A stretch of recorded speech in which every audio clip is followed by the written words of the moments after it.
Guys, this is Rosa Kelly. Welcome back to my channel. So today I'm here to share with you some crafty supplies that I use.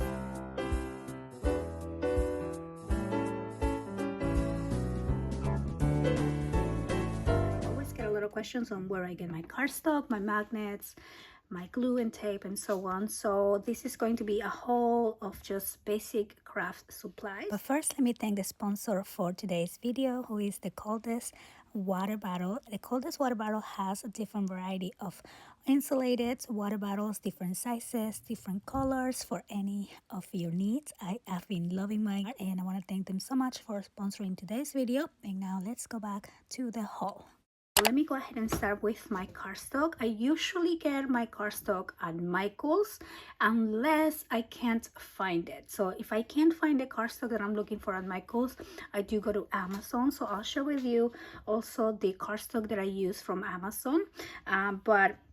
So I like to get my 110-pound cardstock from Michael's. This is the Recollections brand, and I typically go for the white Dove color, which is like a little bit of an off white, not so white. Sometimes the white is not always available, and so what happens is if I need it and they don't have it, I basically have to leave a project halfway done because the white will not match. So when I use white Dove, it's a lot easier to find for some reason, and all my cardstock that way matches. I know little things like that, but when I do find the white, I also buy a couple. And yeah, so I always make sure to have enough cardstock before I start a new project. That way I don't have that problem of, you know, matching the right tone of white color. Surprisingly enough, not all the white colors are the same. So this is the 110-pound, and it usually comes on a 100 pack. I also always wait for this to come on sale. Sometimes you can find it for like $10, but most of the time it's about $14.99. And when it's a regular price, of course, I always use my coupon. Then I also get my lightweight cardstock there. So this is the 65-pound cardstock. And then for complimentary cardstock, as you know, I always like to add just solid cardstock on the areas where we're gonna put pictures to make my design paper last a little bit longer, and because I typically make larger books and I don't like using a lot of design paper. So I usually go for the blush cardstock. This is like a really soft tone of pink. They have different pinks, but this is my favorite one. So when I find this one, that's the one I use, unless I'm making a book that is blue, and then I go and, you know, try to match the color for that collection. But for the most part, I stick to this one. And then of course my gold cardstock that I always get a lot of questions where I get this one as well. And this is also the Recollections brand. And let me show you the difference from this gold cardstock to other ones that I've used. Well, I don't know if I have the other ones, but I like this one because the back is actually cardstock. And some other paper that I use on the back is white, and it makes the paper really thin, and then you see all the glue marks on the back, so I don't really like that. But with this cardstock, when it's a little bit thicker like this, you don't really see a lot of the glue marks on the back. So I like this cardstock here. Now this one is not a shimmery. I think it's a little bit different type of gold. You can see that this one's more matte and this one's more shiny, so I wanted to try this one for now. But on this one you do get 100 pages. And so yeah, so that is basically my main cardstock. Now let me show you the one that I get from Amazon. So this is the cardstock that I get at Amazon, and sorry I don't have the wrapping for this, but usually I buy this. I think it comes on a 200 pack, and I just take it off the pack and organize it on my bookshelf.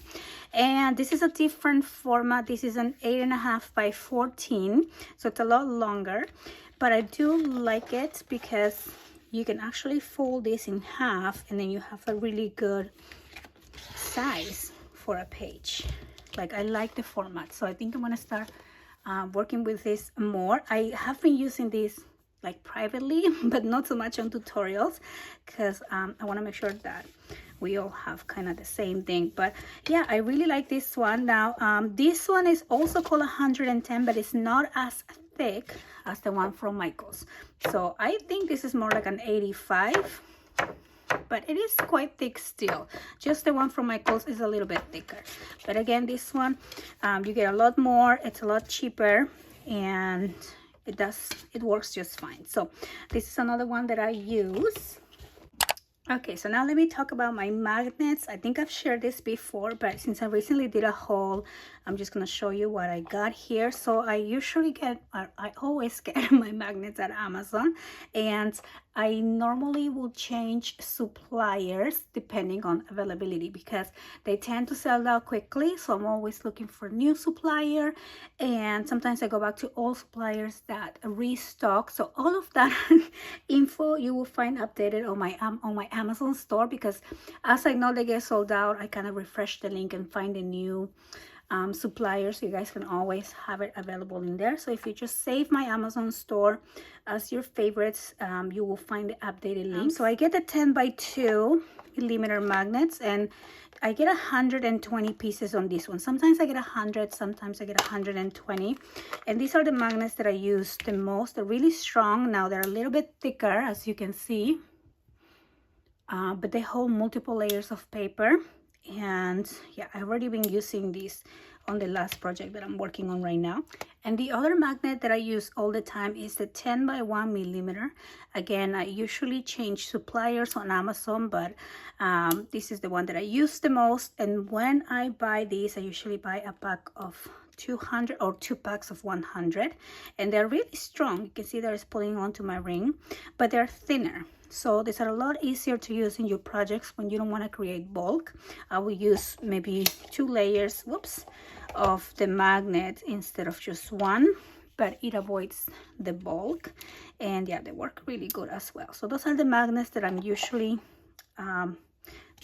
use all the time. And then I also get teeny tiny magnets. I only have a few here, but I'll show you the difference. These are the 8 by 1 teeny tiny magnets compared to these ones. You can see the difference right there. And these are perfect to use for tiny layouts, like if you want to make something spin and you want, like a connecting place, but it's not really holding layers of paper, it's just like spinning around and going back like little tiny characters. I'm trying to pull something out here to show you. Okay, so for example, on this book, you can see that these little guys spin around and then they get back to place. So they're not really holding layers of paper, they're just jumping back in place. And these tiny magnets are perfect for those type of little features like that. So you can spin it and then it'll go back in place. And so yeah, so they're very practical to use for that. That's what I use them for. So I don't use a whole lot of those, but it's good to have them handy. That way I don't waste a lot of these ones doing little layouts like that. And then for glues, I use 2 types of glues. I use my Fabri-Tac glue, and so I usually buy the small bottle and I just do a small little opening on the tip here. I like the little tiny tip for small detail. And then I get the largest bottle, which is the same glue, but then you can cut the tip, or actually the tip is a lot bigger. And this is just easier too, like if I'm adding flowers and I just need like a chunk of glue basically, instead of like little tiny bits of glue. And the tiny bits of glue, of course, if you want to add more little intricate details. So it's good to have both sizes, and that way you can control and regulate the amount of glue that you're using. And I also use the art glitter glue. So usually I just keep my bottle and I buy the restock. You can buy this by itself, but this time I went ahead and ordered a new one because I just need a new set because I lost my little metal tip here. So the metal tip is really important, I think, because it really controls the amount of glue that you're using. And a lot of the times you use more glue than you need and then you wrinkle your pages. So I really like keeping a really fine line of glue when I work on my projects. So this is the art glitter glue. I'm also gonna have it linked below.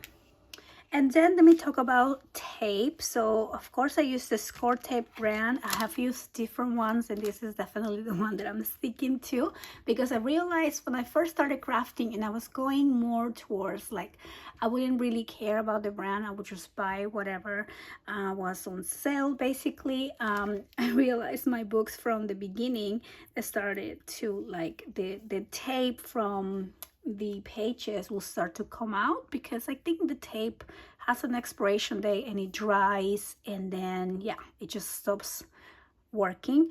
But I realized this tape has been so far so good to me. It has been lasting. All the projects that I've done using this tape, they're still the same. So this is the one that I prefer to use and I recommend. So this is the Score Tape brand, and then I use mainly two sizes. So the 3/8 of an inch is what I use for hinges, for most everything, and then once in a while I will use the 1/4 inch tape, like if I want to do shakers and just a small little frames and I need a tinier tape. So those are the two that I use. I'm gonna have all of these items that I have shown you today listed below. So those are all the basic crafty supplies that I always have, that I cannot live without here in my craft room. It's like when something is running low, I have to immediately order ahead. Also, the amazing thing about using Amazon is like it only takes about a day to get like my glue or my tape and most of the things that I need. That's the most convenient part of it. And so yeah, so I hope that you guys enjoy this video. Let me know if this was useful to you, and if you would like to see more videos like this with my favorite craft supplies. I'm always constantly trying new things and changing things to see what works best for me. And I also want to thank the Coldest Water again for sponsoring this video, and I want to thank you guys so much for watching, and I'll see you on the next one. Bye bye.